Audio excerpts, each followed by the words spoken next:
Spain, land of sunny beaches and juicy tomatoes, a tourist paradise. And apparently the hardest place for van life. No wild camping, no shade, full RV parks and forbidden signs everywhere. But we are not here to complain, we are here to test it for real. We are Melanie and Norman, traveling with our Mercedes T1 van Mochi all the way to Africa. Spain is our last country in Europe, so is van life here a dream or a logistical nightmare? Let's hit the road and find out. It's 7 in the morning, the bakery has just opened and we are just getting our last croissant, baguette, pain au chocolat. I don't know what. We have to have a look how it looks like. You're so French. Baguette is for sure. We already know what comes after in Spain. This one even has a good writing. Let's have a look. Oh, I can see the oven from here. It's a good sign. What? In the end we was going for the classic pain au chocolat. Croissant with chocolate inside. Yeah, for people who don't know. It's the last one, Cherie. The last French one. Don't even know how to behave. After breakfast, we had a slow border crossing due to a public holiday. Oh, and we needed some diesel, and were positively surprised. For 1.23 the liter, I haven't seen this for a long time. France was 1.50, 1.52. In Germany, where we left, was 1.60. 1.23. Almost cheaper than water. We just crossed the border to Spain today and we find this very nice spot. We thought it's going to be difficult to find one because everybody told us so. But I have to say, we are just 1 hour after the border of France. And I think this place is definitely worth it. What are you doing? I'm getting some cold tea for me. Homemade iced tea, I think is the best. Because we're talking about 33 degrees outside. I mean, we do have this awning here, which I really don't want to miss. Because it blocks the sun. But on the other hand, it also traps a little bit of heat. So the shadow of this one is still a bit more warm than the shadow of the tree, for example. Besides our awning and the homebrew iced tea, we also have those 2 ventilators here. And we also have an additional one there, which is maybe this diameter, for the big heat. And then we have also this one, our secret weapon from Ali. Thank you, Ali, if you're watching the video. This one is our lifesaver, because we can spray ourselves with it. That is nice. It increases a little bit the humidity as well, because that is as low as 10%. Oh, what the fuck? No, the mist, not so strong. It's warm, but it's not 40 degrees. We met up with Mauro, an old friend we had met in Australia. We had a lot of fun, and he showed us some cool places in the area. In the evening, he gave us a hot tip. Hello, good morning from the Costa Brava. We didn't think it's possible, but our friend Mauro, who lives here in Spain, told us we can do and park directly at the beach. You have the sign behind me that says it's prohibited, but still we took the risk to wake up just to the incredible scene of the sea in the morning.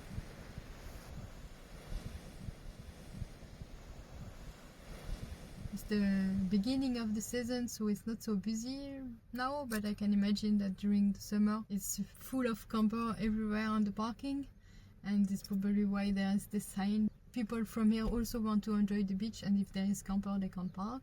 Today we were lucky, it was very nice to wake up here, but now we need to have breakfast and laundry, so let's go.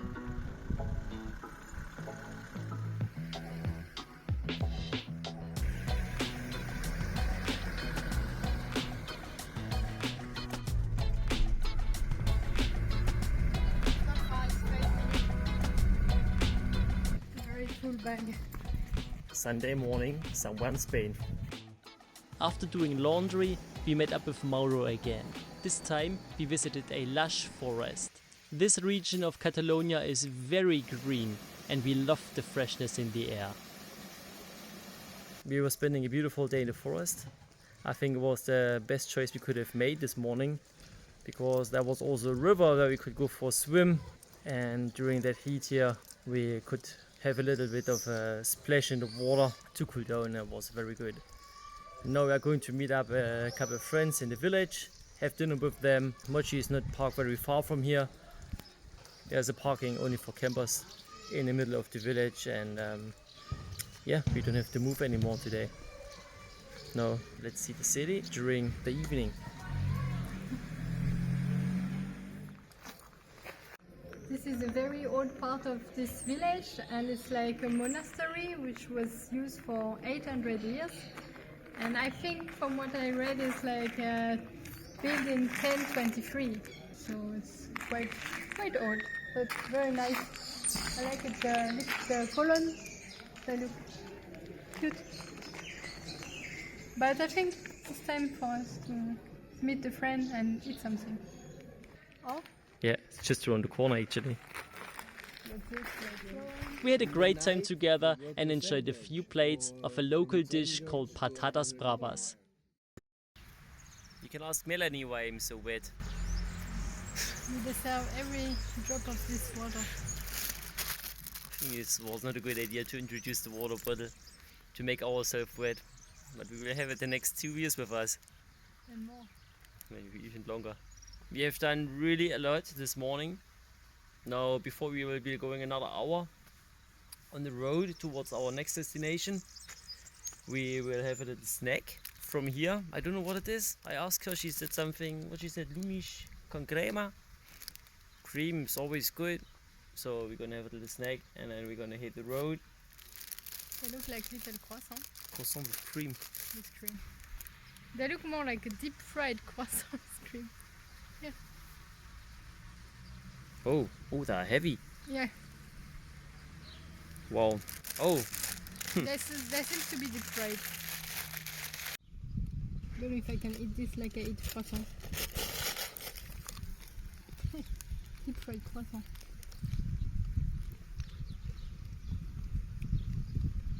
Tastes like donut. Delightful. Once you hit the center with the cream. Mm-hmm. I lost my cream. I think it's full, huh? Ready for round 2. We left the coast for a national park located a bit inland from Barcelona. We had read about hikes with stunning views and a monastery on top of a mountain. We drove all this and we are going to walk to Monco and then down to La Mola Monastery. This is the plan. 2:20, I think. In total? In total. No, not in total. To go to La Mola. For 5 hours to come back.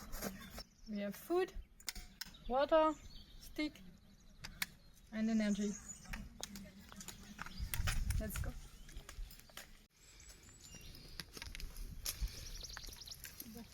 We barely see the path. On this trek you find many different kinds of herbs, Mediterranean herbs.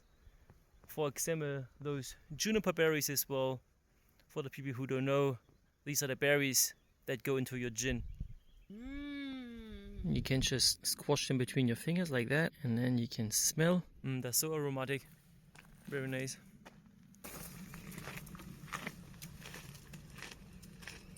The path grew steeper and steeper, and the wind began to whip around our heads. But with each step, the view across the land got better and better.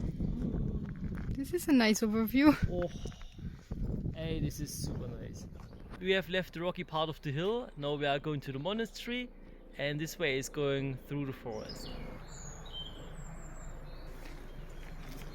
Nice.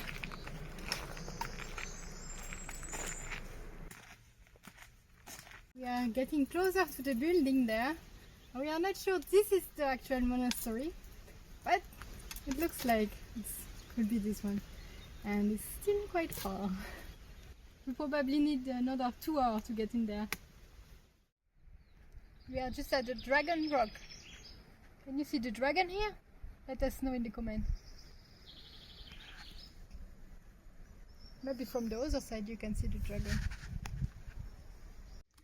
The closer we are getting to the top of that hill to see the monastery, the more we are thinking of what the project this was to build a monastery up there. It's not like that they flew up a helicopter there and say, look, there's a new tourist attraction we've just built for you. No, that thing is man-made. So we think this is quite a project and it's definitely worth a visit.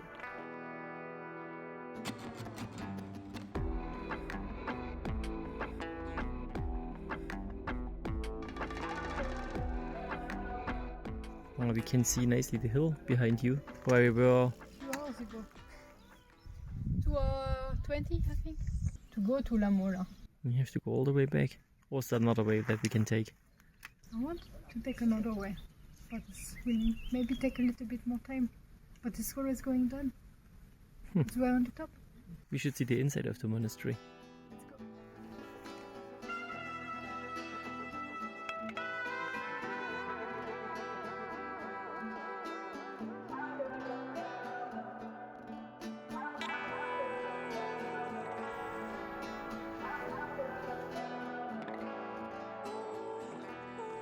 The walk of 4 hours was definitely worth it.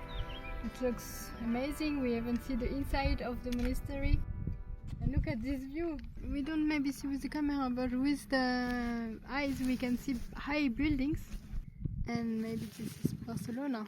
After taking a few selfies with that incredible view, we started our descent, but got a little bit lost, distracted by the scenery. You will not believe what we have just found.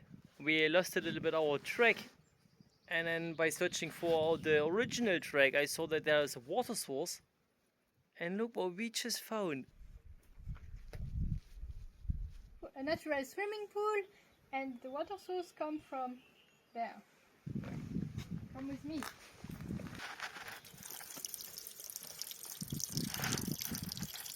If you leave it run long enough, we have fresh water in the swimming pool, and we can take a bath. Besides the swimming pool and the natural source, you have entrances to many caves.